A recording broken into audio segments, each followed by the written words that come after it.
So we're going to look at section 6.1, adding and subtracting polynomials. So we want to be able to understand that polynomials form a system that is closed under the operations of addition and subtraction. And so then we want to be able to add and subtract polynomials. So first we're going to identify what these are.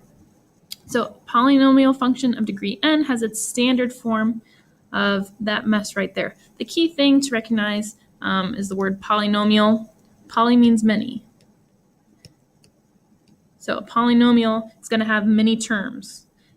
So it's usually adding or subtracting multiple terms, where each of those terms is called a monomial. Mono means one. So polynomial has many terms. Each of those individual terms is a monomial. And that says that right here. So a polynomial is a monomial or a sum of monomials. The degree of a monomial is the sum of the exponents of the variables. So if you have a monomial, you add up the exponents of the variables. The degree of the polynomial is the degree of the monomial term with the greatest degree. So when we write a polynomial in standard form, we always list the terms in order from highest power to least power. So then the degree of the polynomial is the degree that's the highest.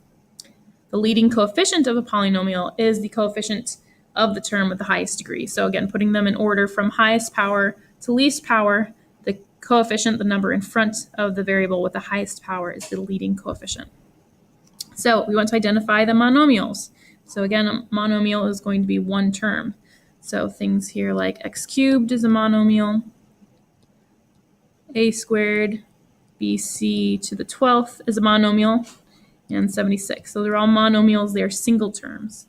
So not monomials, the polynomial is the y plus 3y squared minus 5y cubed plus 10. So we want to identify the degree of each monomial. So it's usually whatever the power is if it's a single term. So like the degree on this x cubed is degree 3. If we've got multiple variables, we have to add their powers. So a squared plus b to the 1, c to the 12th means that monomial is degree 15. 76 doesn't have a variable, so it's going to be degree 0. We want to identify the terms of the polynomial. So that means we're taking each piece here separately. Y, 3y squared, minus 5y cubed, and 10 will be the terms of that polynomial. Identify the coefficient of each term, so the number in front. The number in front of y is 1, 3, negative 5, and then 10. And then we want to identify the degree of each term. So y is to the power of 1, y squared is 2, y cubed is 3, and 10 doesn't have a variable, so its power is 0. When we write the polynomial in standard form, this is when we write it in order from greatest power to least power. So it'd be negative 5y cubed plus 3y squared plus y plus 10. So then what is the leading coefficient? It's the number in front of the highest power. It's that minus 5. So how can we find the degree of the polynomial with multiple variables in each term? We add the exponents of each variable to find the degree of the term.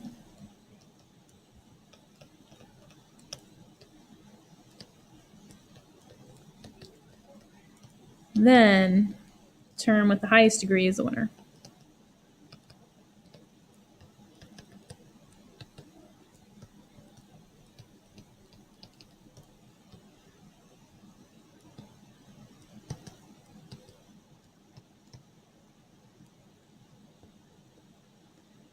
Adding polynomials. So when we add polynomials, you're combining like terms. You can only add numbers if they've got the same power to their variable. So what they like to do here is they like to rewrite their polynomials in standard form. So they looked at each piece separately. They went and ordered them by power. So the 5x to the 4th, and then the minus x cubed plus 4x squared plus 2. They did the same thing over here, put them in order by power, and then combine the terms. So 5x to the 4th and 3x to the 4th makes 8. There's no other term here, so we just keep that, add those, and so on.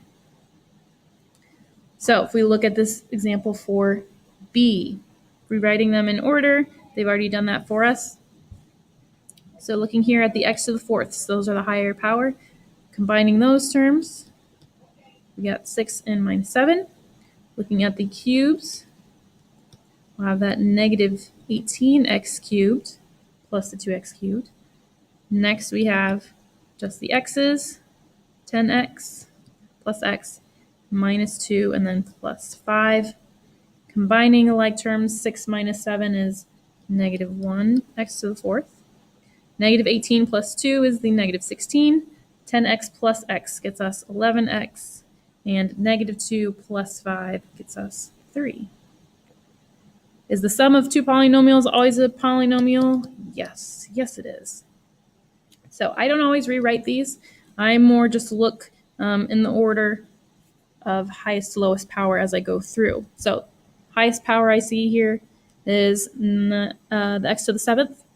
I don't see anything else with that power, so I know it's going to come first. Next one I see here is x to the 4th. That's what's going to come next. No other powers are there, so that's what's going to be next. Next highest I see is cubed. I've got two terms here that are cubed, so I'm going to have to add those ones together. Next come the x squareds, and then the constant terms. So ordering here, the one that comes first is that negative 9x to the 7th. It's the only term, so we can't combine it. It stays by itself. Next comes the 17x to the 4th. That's another one that doesn't have any other powers, so we won't do any combining. It's going to stay the way it is. Next, we have the x cubes. So now we've got a pair here. We've got negative 2x cubed plus 11x cubed. Negative 2 plus 11 is going to get us a plus 9x cubed. Looking at the squareds, we've got a plus 8x squared. We have a minus 8x squared. So those are going to cancel each other out. They're going away. Last thing we have here is the constant terms. We've got plus 4, plus 12, plus 16. Number 4, again, I always look for the highest power first. That's the x to the 11th. Next one I see here is x to the 6th, then x to the 4th, then the x's, and those ones do have multiples, and then the constant term. So in order from highest to lowest, we've got 3x to the 11th, plus x to the 6th, plus 4x to the 4th. Now we can do some combining. Negative 8x, and then plus a negative x would get us minus 9x. Constant would get us plus 17. Subtracting. You have to be so careful anytime you're subtracting a quantity that you have to add the opposite of each term, or I more likely distribute that negative to each term. So they like to, again, write it in standard form, combining their like terms, and then making sure to add the opposite because you're subtracting. So be very careful when you are doing these. So let's try it out. So we've got 5x to the 5th over here and 10x to the 5th. So based on this original equation here, you'll see me doing this just to make sure I remember to distribute my negative to each piece. So we'll have this negative 5 and then minus 10x to the 5th. Then we've got the cubes. 8x cubed. And it's the only one, so it's going to stay where it is. The squareds, we got minus 4x squared. And then distributing, that gets us a minus 2x squared. And then the constant terms, plus 19 in the front, distributing, get us the minus 9. Combining, we'll get negative 15x to the 5th, plus 8x cubed. Negative 4 minus 2 is negative 6x squared plus 10.